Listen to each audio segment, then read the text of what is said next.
Buenas tardes, intentaré ser breve, que sé que es tarde y estamos todos ya cansados, que nos ha tocado a última hora. Entonces, la idea de mi charla era hacer un poco un repaso clínico, ¿no?, del espectro clínico de la encefalopatía por sintaxina y cómo ha ido variando a lo largo de los últimos años y además compararlo con nuestra serie, ¿vale? Entonces, desde el año 2008, que se identifica por primera vez la sintaxina binding protein, primero se detectan deleciones en el cromosoma 9 que incluyen este gen, ¿no? Y se ve que es un gen relacionado con la neurotransmisión y se propone como candidato. A partir de aquí se ven mutaciones puntuales en este gen en pacientes con síndrome de Ohtahara y es cuando se descubre, ¿no?, entre comillas, el gen de la sintaxina. ¿Vale?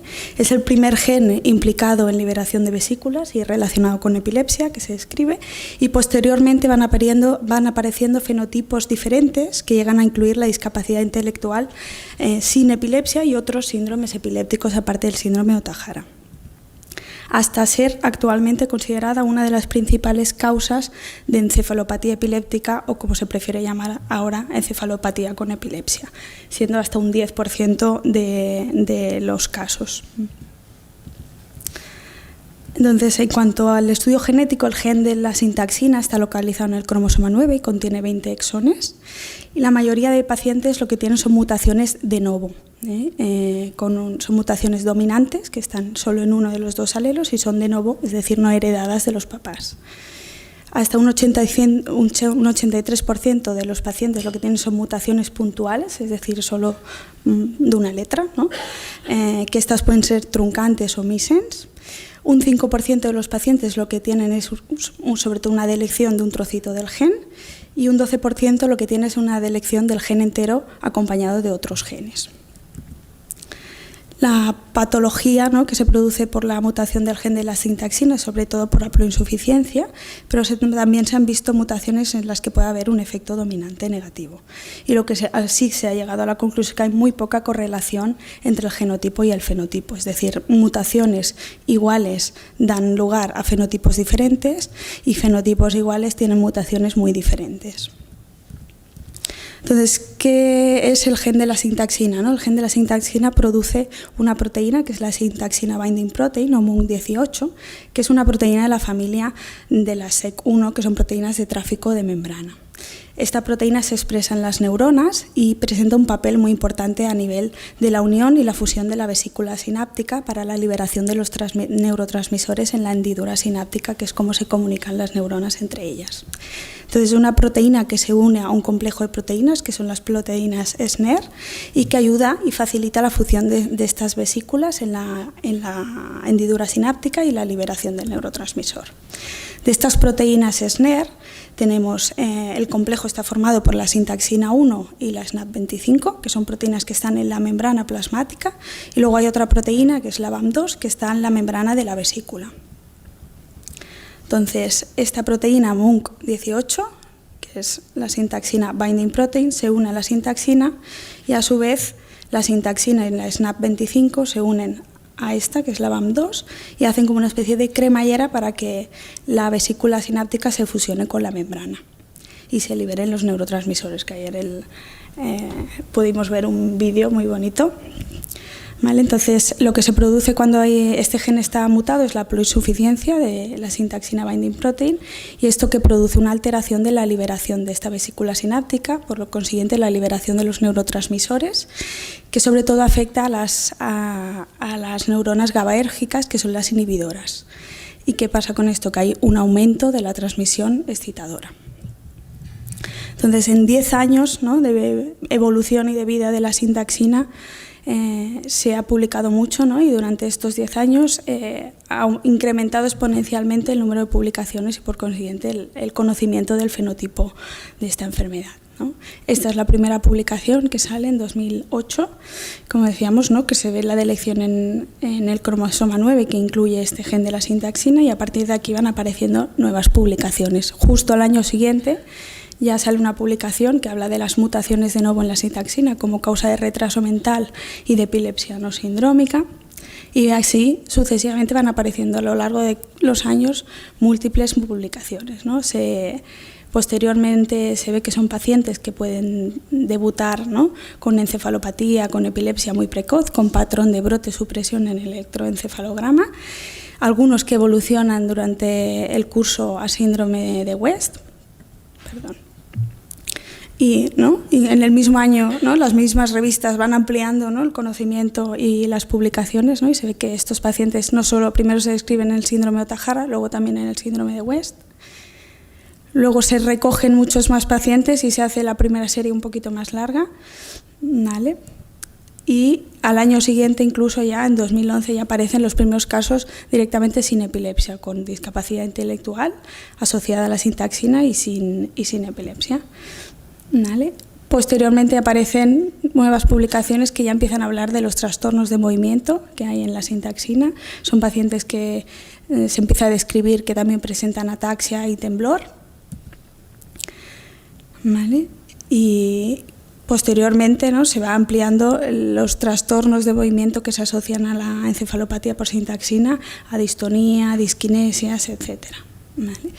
En este artículo de aquí, que el doctor Raspall ayer también lo puso, incluso se describe, aunque no es algo patognomónico ni muy específico, ¿no?, pero aquí describen 3 pacientes que tienen unas estereotipías con la cabeza muy curiosas, ¿no?, que dibujan el símbolo del infinito del 8 invertido, ¿no?, y que, aunque no es algo, pues como he dicho, patognomónico, pero a veces nos puede servir de signo un poco clave, ¿no?, y darnos la pista.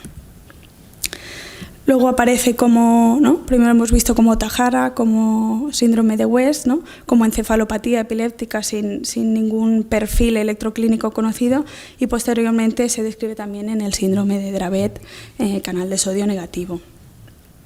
Esta serie es una de las que sale, que recoge poquitos pacientes, pero incluye una descripción mejor, ¿no?, de la neuroimagen, ¿no?, y aparte de a nivel clínico caracterizarlos un poco más, empieza a hablar de anomalías en la neuroimagen. Muchos de estos niños consideramos que la neuroimagen era normal, y en este artículo sí que hablan de que podemos encontrar una atrofia cerebral global, pero sobre todo de los lóbulos frontales, y una dismorfia del cuerpo calloso con un cuerpo calloso fino, y esto a veces también, sobre todo hace unos años, cuando íbamos más perdidos, ¿no?, nos podía servir como un dato para intentar pensar en la sintaxina como causa de la epilepsia.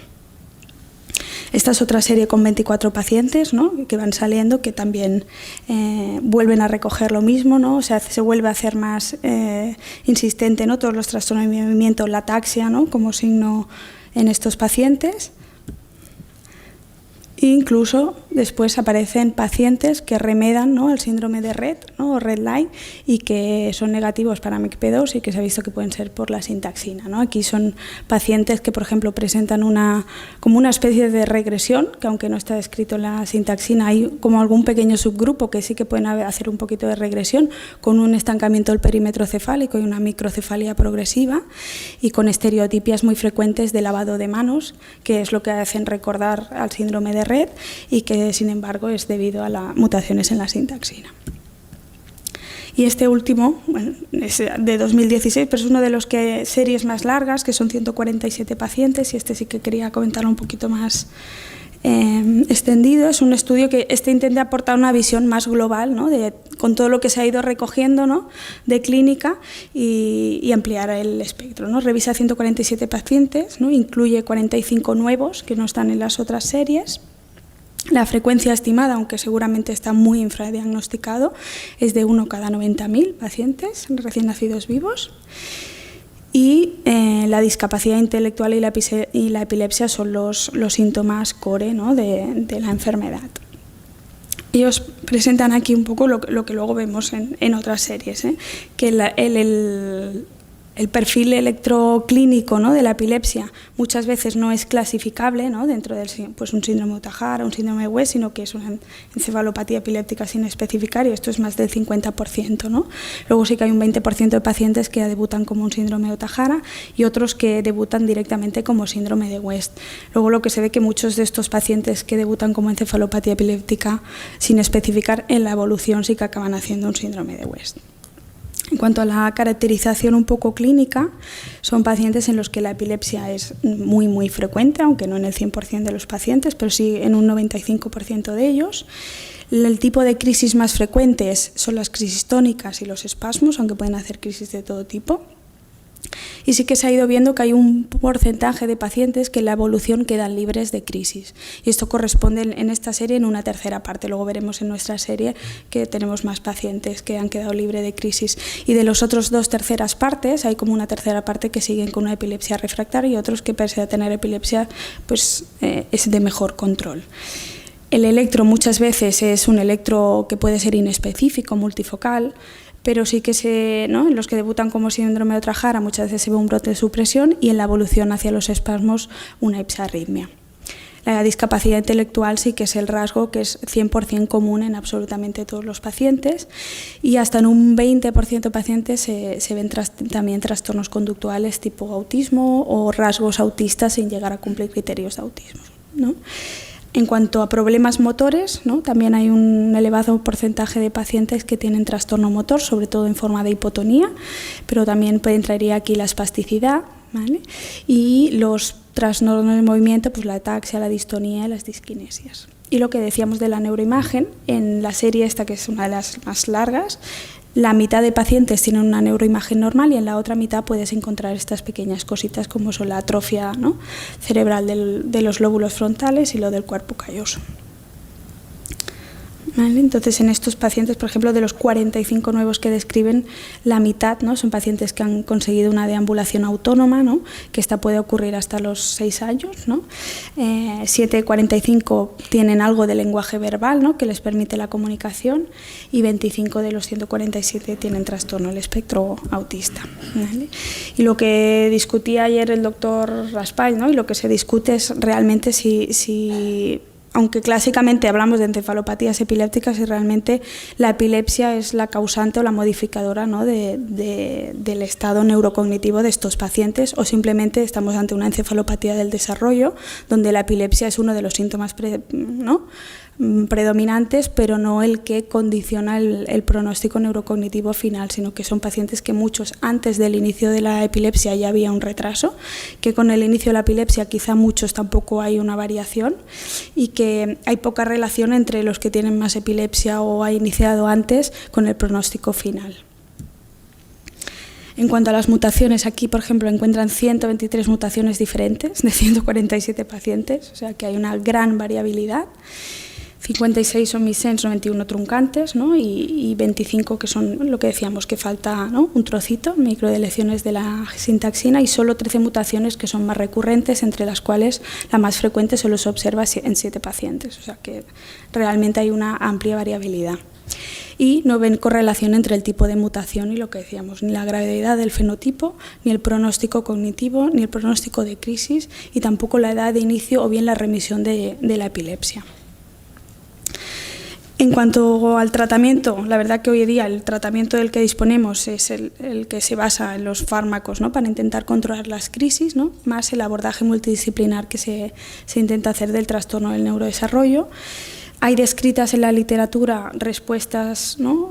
Más anecdóticas que otra cosa de eficacia del Depaquin, del ácido valproico, de la vigabatrina o del Keppra, del levetiracetam, con un efecto un poco más específico quizá del levetiracetam, pero es algo que luego no ves de manera recurrente en el resto de los pacientes, ¿no? Y en realidad con la poca relación que hay entre la epilepsia y el pronóstico neurocognitivo, realmente lo que importa ya no solo los fármacos antiepilépticos, sino investigarse otros tratamientos que realmente sean modificadores de la enfermedad, ¿no? Con el hándicap del poco tiempo, ¿no? De ventana que tienes para aplicar estos tratamientos, ¿no? Porque son muchos niños que cuando se llega al diagnóstico son niños que están gravemente afectados, ¿no? Entonces, para resumir así más visualmente, ¿no? Los grandes bloques de síntomas que tenemos en estos pacientes, los dos core principales y más frecuentes son la epilepsia y la discapacidad intelectual. Y aquí a modo de ultra resumen de la clínica, ¿no? La epilepsia que está en el 95% de los pacientes, ¿no? Con las características que son que el inicio de las crisis es muy precoz. El rango puede ir de un día de vida a 13 años, del que está descrito de inicio más tardío, pero en realidad el 50% de estos pacientes debutan en el periodo neonatal, o sea, dentro del primer mes de vida. Otro 40% desde el mes a los 12 meses, o sea, es decir, el 90% debutan antes del año de vida. De hecho, la inmensa mayoría debutan antes de los 3 primeros meses de vida. Y luego hay un pequeño porcentaje, que sería un 10%, que pueden debutar por encima del año de vida o incluso más años, ¿no? O incluso no tener crisis, como hemos visto, ¿no? En cuanto al tipo de crisis, las tónicas y los espasmos son las que más vemos en la evolución, aunque pueden hacer crisis tónico-clónicas, crisis atónicas, ausencias, todo tipo de crisis. Y el electro, el brote supresión, que decíamos, que ahora os enseñaré para que veáis lo que es, una ipsarritmia, o lo más frecuentemente realmente es el multifocal, ¿no? Muchos niños tienen un electro con anomalías multifocales epilépticas en diferentes localizaciones, que sí que en algún momento de su evolución pueden hacer un electro de brote supresión o de ipsarritmia, pero que lo que acaba quedando finalmente es el multifocal, y algunos incluso en la evolución este electro se acaba normalizando. Lo más frecuente, aparte de la epilepsia, la discapacidad intelectual, que es eso sí el 100%, y además en el 90% es de moderada a severa. Y luego, en cuanto a frecuencia, el trastorno motor estaría, ¿no?, en tercer lugar, que un poquito menos de un 50%. Muchos de estos síntomas, yo creo que a medida que se conoce más, los porcentajes van apareciendo más, ¿no? Porque muchos de estos porcentajes están sacados de publicaciones hechas desde el mundo de la epilepsia, ¿no? Con lo cual la descripción te centras más en la epilepsia, ¿no? Y creo que cuanto más se conoce, más se van a buscar los otros síntomas, ¿no? Y más se describen. Entonces, el trastorno motor, ¿no?, en cuanto a la hipotonía, la espasticidad, pues aproximadamente es un 50%, y luego el trastorno de movimiento está descrito un 25%, pero la sensación, al menos nosotros por nuestras series, que es muchísimo más frecuente, ¿no? Y que vuelve a pasar eso que no se acaba de describir, pero que es muy frecuente en estos pacientes, siendo lo más frecuente la ataxia y el temblor, ¿vale? Y luego ya la distonía, las discinesias, pero la ataxia y el temblor muy frecuente. Y los trastornos de conducta, los trastornos tipo del espectro autista o síntomas, ¿no?, que remedan al autismo, y la hiperactividad.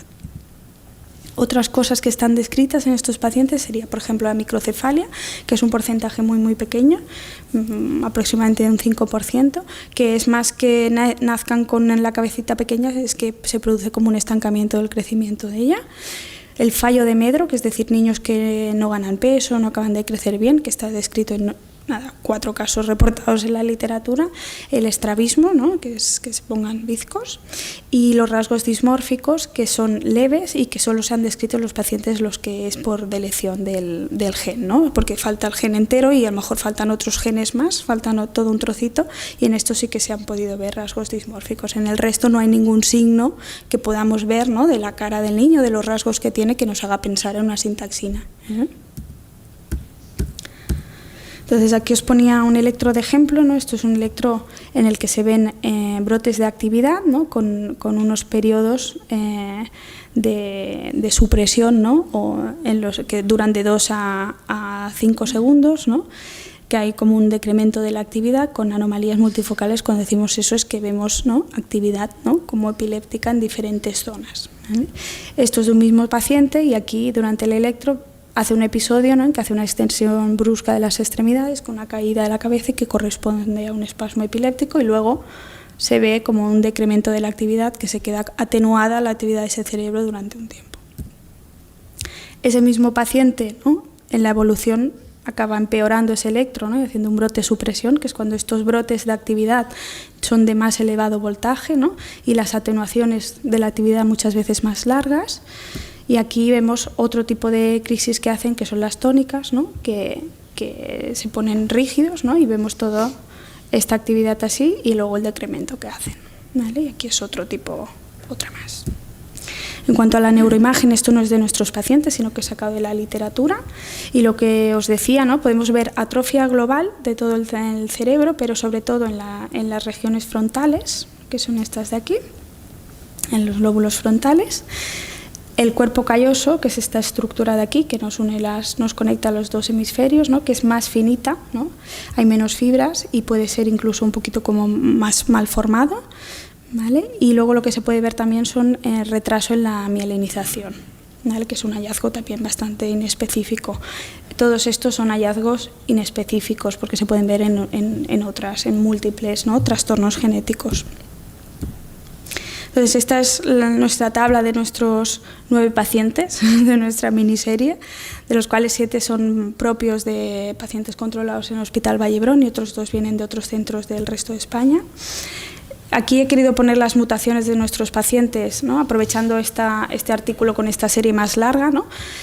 Para que se vea de manera visual la gran variabilidad, ¿no? de mutaciones que hay, ¿no? Y de los 3 dominios que tenemos de la proteína, como está repartido casi uniformemente a lo largo de la proteína, con lo cual no hay zonas calientes, ¿no? Como decía Belén antes con los de la distonía, que donde se agrupen las mutaciones, sino que hay mucha variabilidad.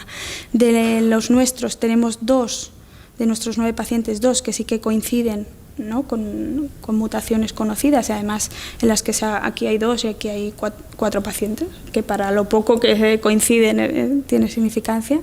Y luego de los otros 7 pues están muy repartidas. Tenemos 3 que son mutaciones de splicing y el resto que las tenéis aquí. Y lo mismo que encontramos en la literatura aquí con los nuestros también, muy poca correlación entre estas mutaciones y el fenotipo, ni en cuanto al debut de la epilepsia que sea más precoz, ni en cuanto a los que han ido luego de evolución mejor o peor, o en los que se han quedado libres de crisis. No hay ninguna correlación entre las mutaciones que hemos encontrado. Entonces, ahora hablando ya de nuestra serie de pacientes, nosotros teníamos un total de 80 pacientes, 81 ahora, con encefalopatías epilépticas, encefalopatías del desarrollo con epilepsia de debut precoz, que se han diagnosticado mediante Exoma, o los que se aplicó Exoma, y de estos 81 tenemos 9 pacientes que han sido diagnosticados de encefalopatía por sintaxina, que lo que supone como un 11% del total de la serie de pacientes con sintaxina.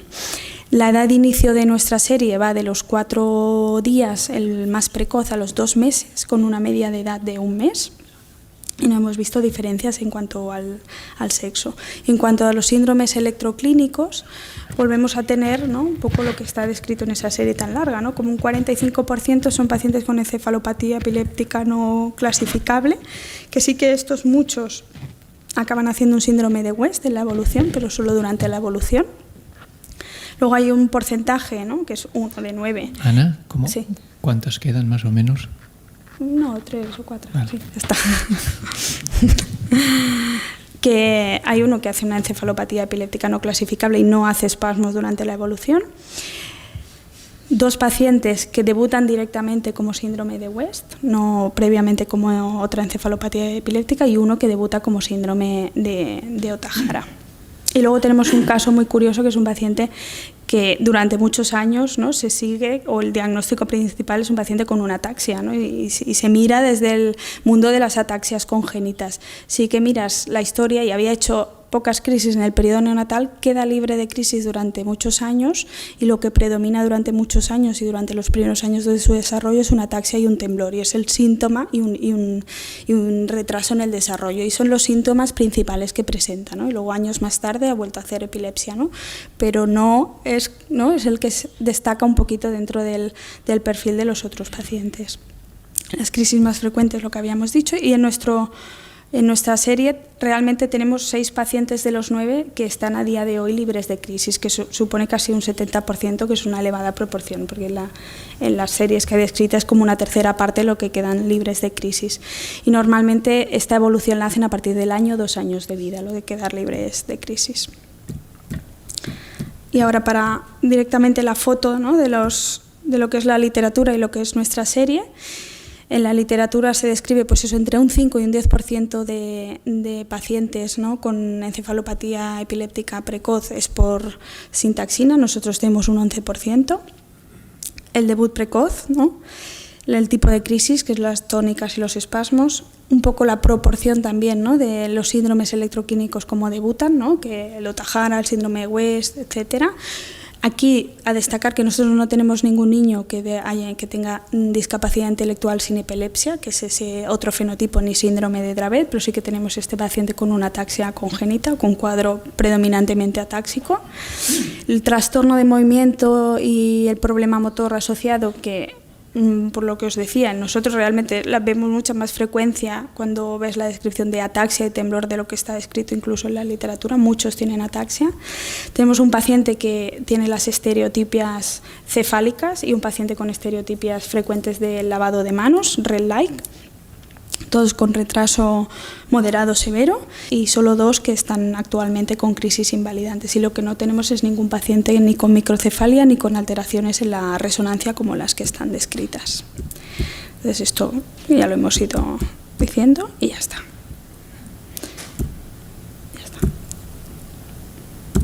Listo. Ya está. Muchas gracias.